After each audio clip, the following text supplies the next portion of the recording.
A viewer sent me this great little screwdriver a while back. Check it out. It says Wright L9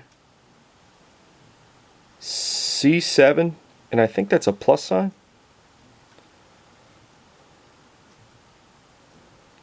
It's got a real heavy-duty blade on it. The blade appears, I don't know if you can really see it, has a slight, yeah, maybe you can see it there. It has a slight twist to it. It's hard to believe someone put enough torque on this big thing to twist the blade. Hope you can see it there. There's a slight twist to it we'll have to get out.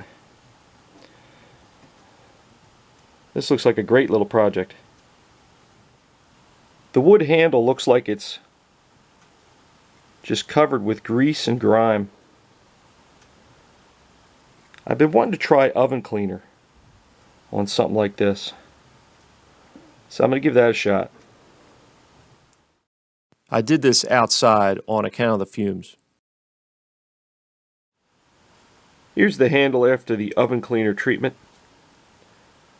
I rinsed it off real good with water, and now it's dry. Looks like the oven cleaner worked.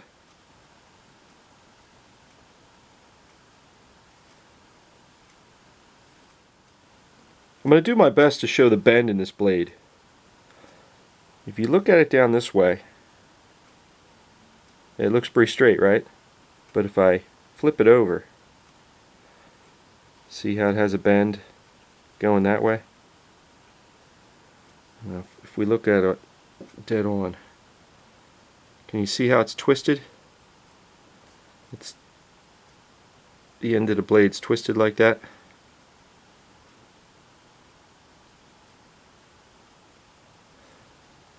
That must have took some serious torque. I wonder if it's related to this mark. If someone did something not quite factory recommended with it. There, you can see it pretty good there. See, it's twisted? Sort of twisted this way. I'm going to try to get that out, straighten it out.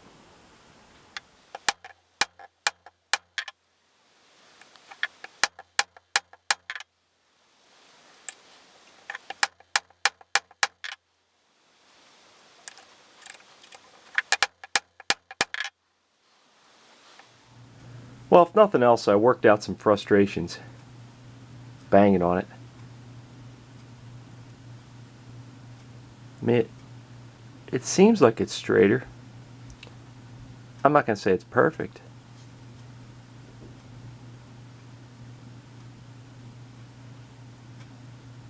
But I think I can work the rest out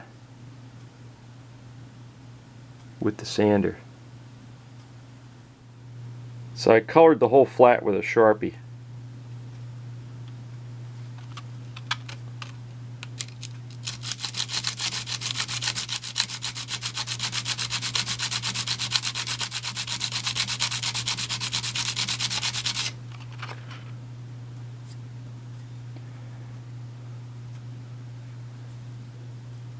I hope you can see that with the glare.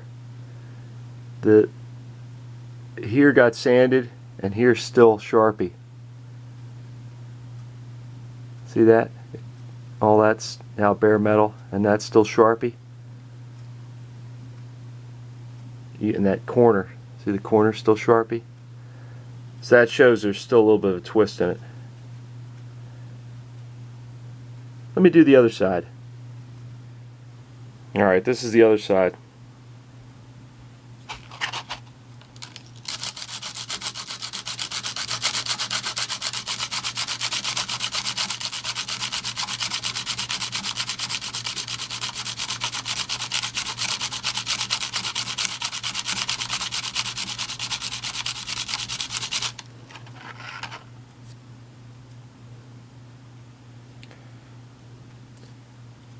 So on this side, this is still black, and this corner's still black. I wonder if I flip it around. Yeah, okay. See? That corner's black, and that corner's black. And it looks like this side's black, and that side's black. So that shows there's still a little bit of twist in it. I think I can sand that out though. Let me work on it for a while, and then we'll try the Sharpie test again and see if I improved it. I've been sanding for a while. I wore that piece out. Let's color this thing in and see if I've improved it.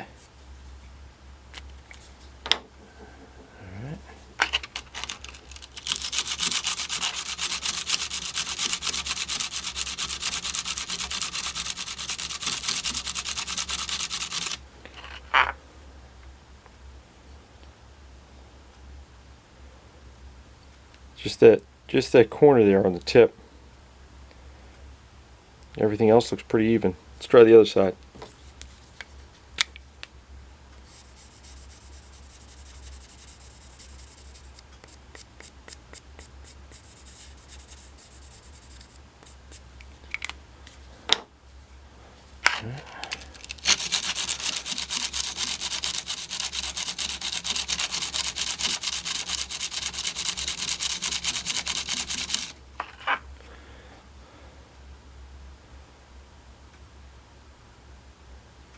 Yeah, it looks pretty even too.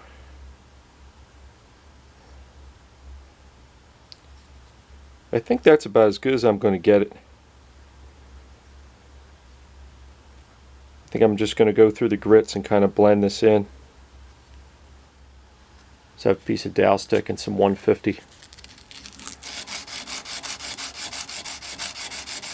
The round dowel stick is letting me run up on this curve here.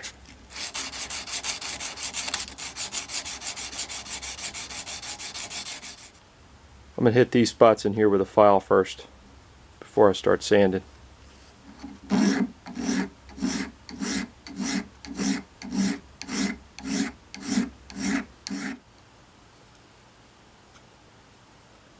think the file did a decent job. I filed this part of the ferrule too. Now my plan is to catch these areas up to the 150 that I have this at now. Sandpaper, popsicle stick.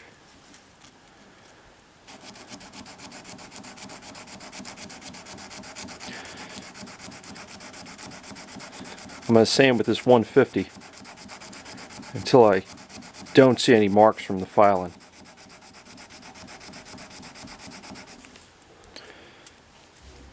Try to move around on the piece of paper too a little bit. Okay, here's the blade. Sanded down to 150. I also did the base of the ferrule. I took a little bit off the tip with my disc sander.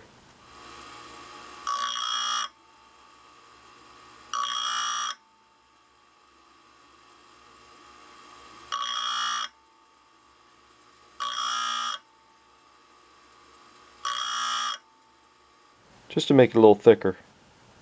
I think it looks better that way.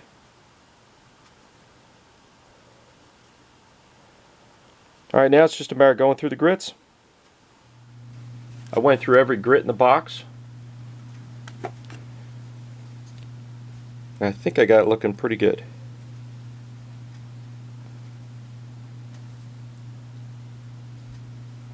I think the next step is some Scotch-Brite. I use the maroon and the gray Scotch-Brite. Now it looks really good.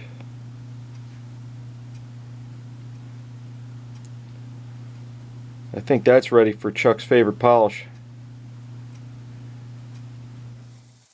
The ferrule was wide enough for me to clean it up with my 1x30 machine.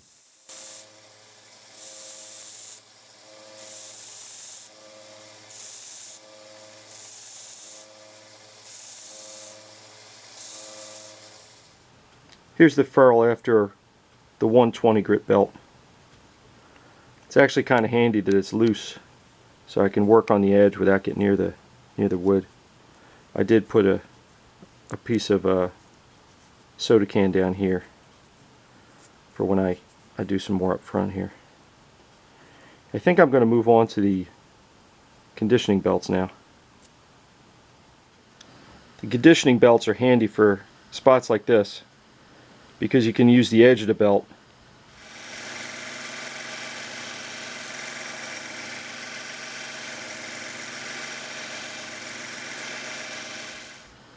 you really couldn't get away with that with a regular flat sanding belt. I'm going to go through the medium and the fine grits on this section. And I think what I'm going to do, I think I'm going to push this back down, reset my guard here, and then work the conditioning belts in this section. I'm going to do this section last.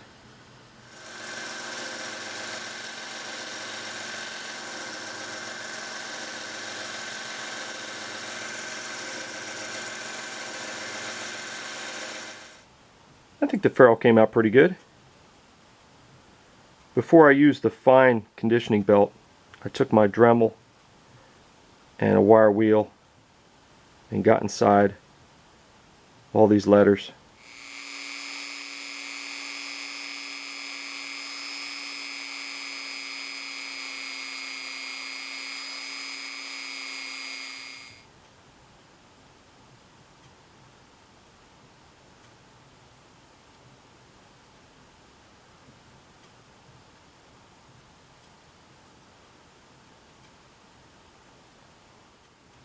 Before I start sanding this wood handle, I think I'm going to give it a bath. It picked up a lot of grime from my hands doing all the sanding back here on the metal. Let's give it a bath first.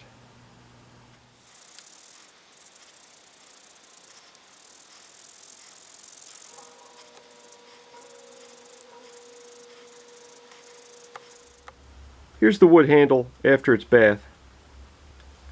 It's got some dents in it.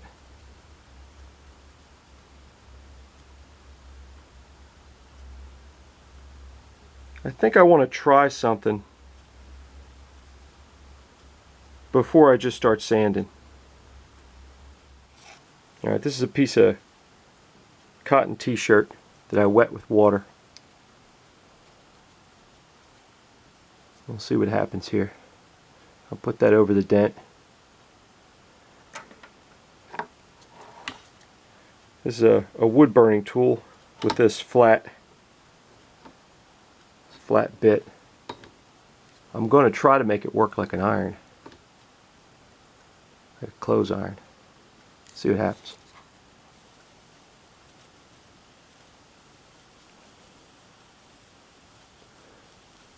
I guess it's doing something. I'm seeing steam.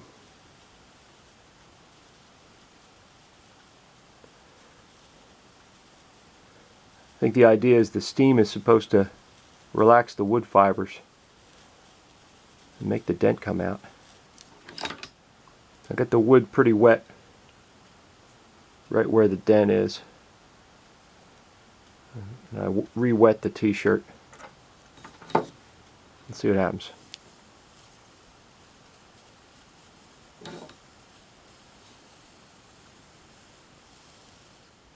Alright, here's the wood handle after my try at steaming out the dents. I mean, if it did something, it didn't do enough. I'm still going to have to sand.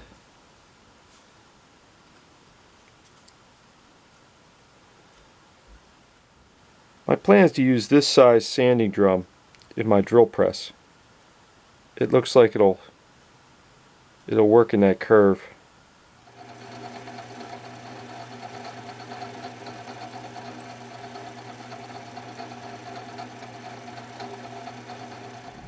I think the sanding drum did a decent job. The rest of the handle I'm going to sand by hand. I want to deepen these grooves a little bit before I sand. This is just a triangle file.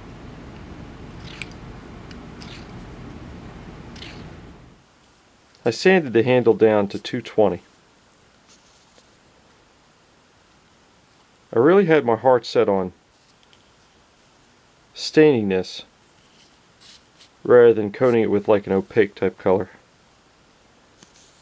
I wish I could get the wood looking more uniform. I'm going to give this stuff a try again. I mixed 6 parts hot water, 1 part acid.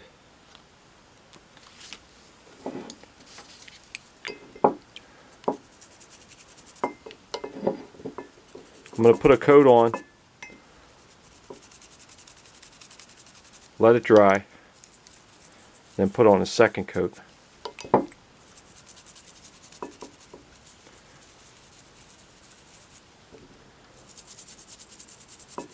See if it helps.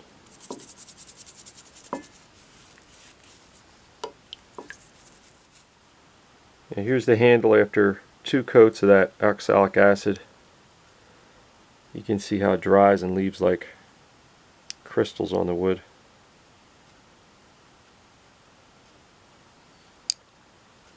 I've got warm water with baking soda in it. I think it's cool how it fizzes.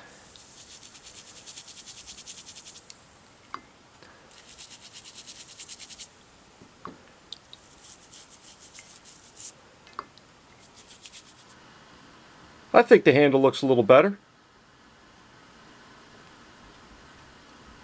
I sanded it with 320 and I think it's ready to finish. Okay, here's what the screwdriver looked like before I started.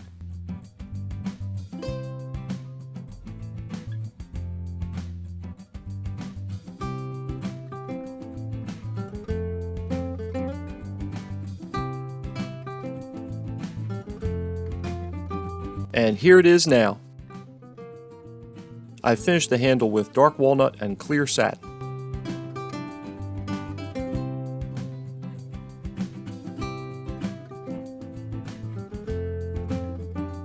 Chuck and I polished the metal with flits.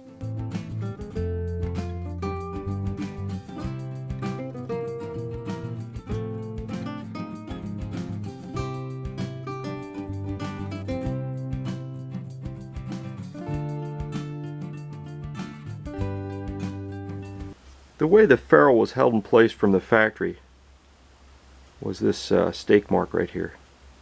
One on either side. I didn't feel like that was secure enough. So what I did is I bought these brass plated linoleum nails. Here's what they look like out of the box. So I filed off that imperfection behind the head there, and I sanded off the brass plating and polished it. Cut it down to length and ended up with something like this. See it? And then I used the stake mark as a spot to drill, and I drilled a hole and this fits right in. I'm going to epoxy that in place. I think that's more positive than just that staking to hold the ferrule in place.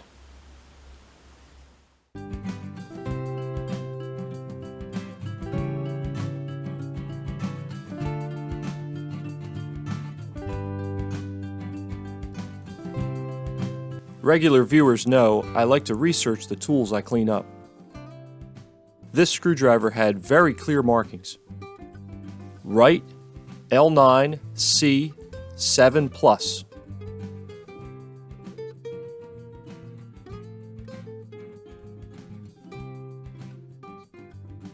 I searched the whole internet and I couldn't find another example of this screwdriver.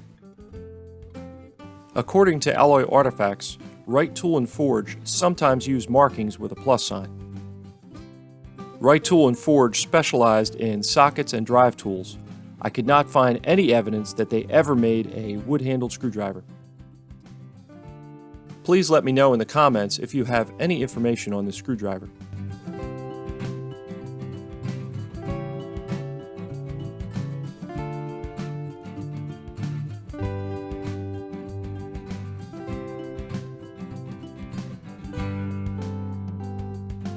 this was another fun project. I hope you enjoyed the video. Thanks for watching.